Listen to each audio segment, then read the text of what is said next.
Next section, 2.1. We actually did this section already. But I'm going to do it again. How about that? Okay, does anybody remember what a relation is? Okay, a relation is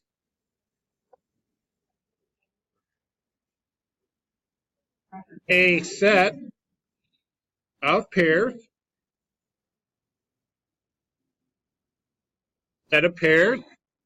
of inputs and outputs.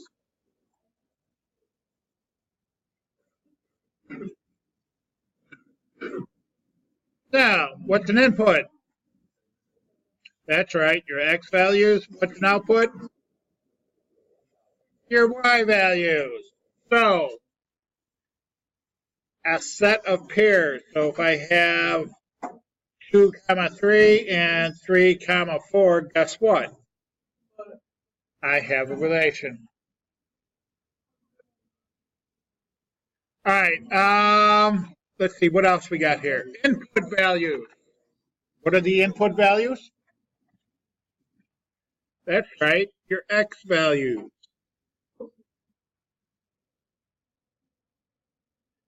Or, as your science teacher would say, your independent values.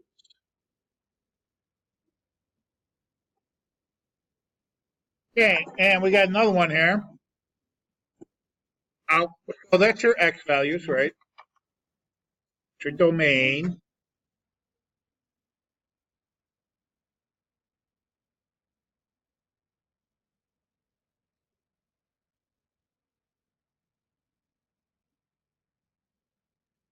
And what's the other one? That's right, your output values. And what do you think your output values are? That's right, your y values.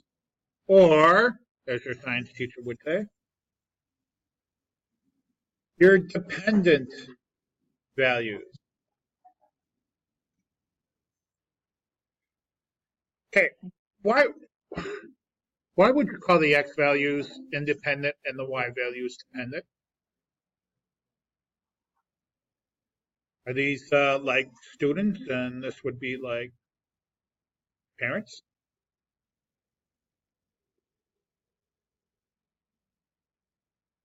You're dependent on your parents, right?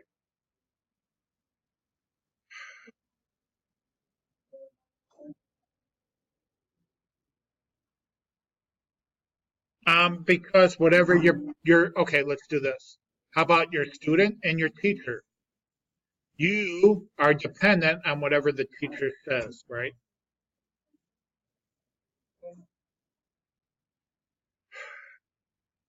See what I have to deal with? Anybody? What's function? They still have that on TV. Yeah. Cool. They had that on TV when I was a little itty bitty kid. Oh, it's a show now? It used to be just like a 30-minute commercial thing. 30-second. Every input has exactly one output.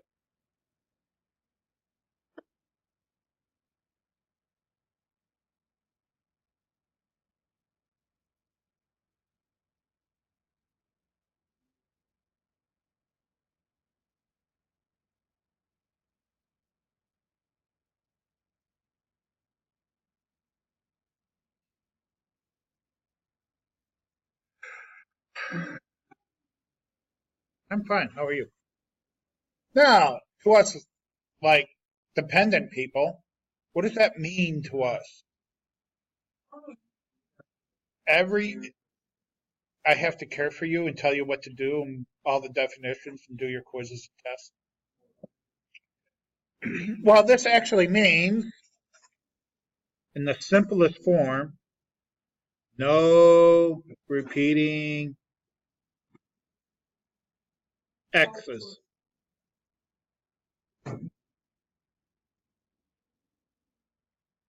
Okay, if you have repeating x's, x values, not a function.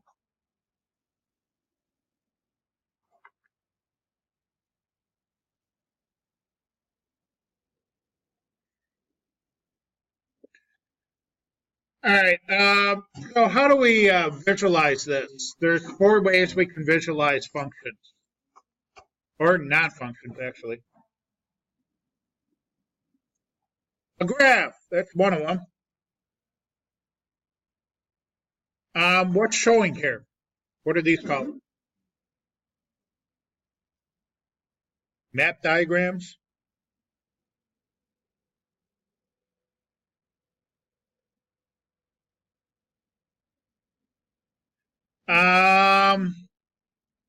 Not so much an equation, but the solution to the equations, right? Ordered pairs.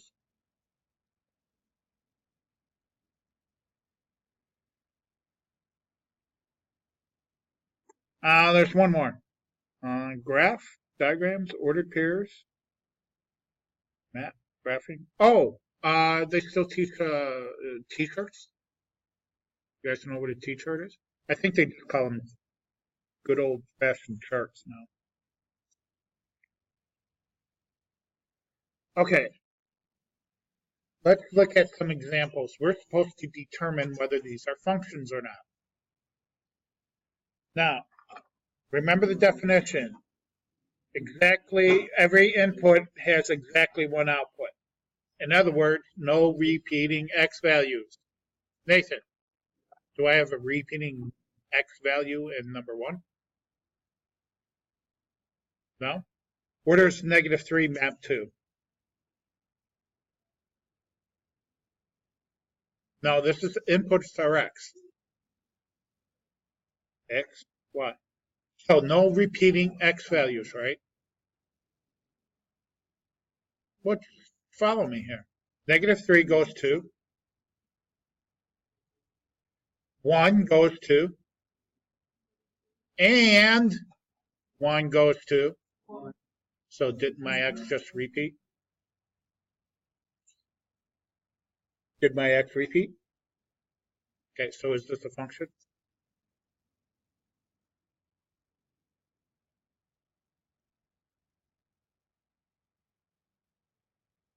You're a senior?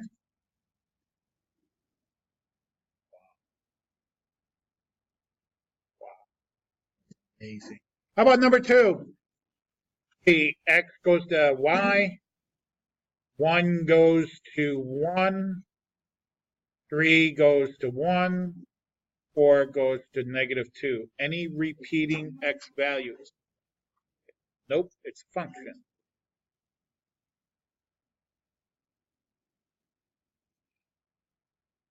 Now, the last time we did this is where I lost quite a few of you. I have a couple of graphs here, and Funhead. What?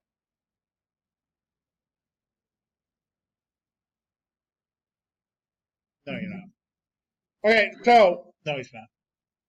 So I'm going to tell if these are functions or not. We have a little test. That little test is called a vertical line test. And here's how it works. Get yourself a vertical line. I threw mine at. Whoa. I threw another one. Got myself a vertical. Okay, here's my graph.